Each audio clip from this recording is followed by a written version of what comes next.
120 secondes de tech vous est présenté par Mon Carnet. C'est l'édition du lundi 21 avril. Google rend gratuite l'utilisation de la caméra et du partage d'écran avec Gemini Live sur Android. D'abord réservé aux abonnés Gemini Advance, ces fonctions seront désormais offertes à tous les utilisateurs dans les prochaines semaines. Elles permettent d'interagir avec Gemini en temps réel à partir de ce qui est affiché à l'écran ou vu par la caméra. Cette décision s'inscrit dans une stratégie plus large de démocratisation des outils IA de Google.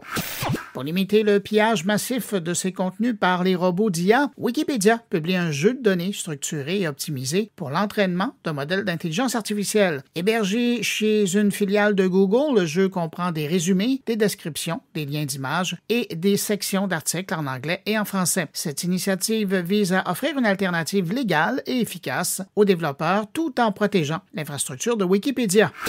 En fin de semaine, Pékin accueillait la toute première course homme-robot dans ses rues. Le semi-marathon a mis en scène une course inédite entre des coureurs humains, ils étaient 12 000, et 21 robots humanoïdes, illustrant les avancées, mais aussi les limites actuelles de cette technologie. Seulement 6 des 21 robots ont réussi à terminer l'épreuve. Si certains robots ont su maintenir l'équilibre et l'endurance, d'autres ont chuté ou abandonné rapidement. Malgré les prouesses techniques, l'événement a surtout montré que l'imitation du mouvement humain reste un défi complexe.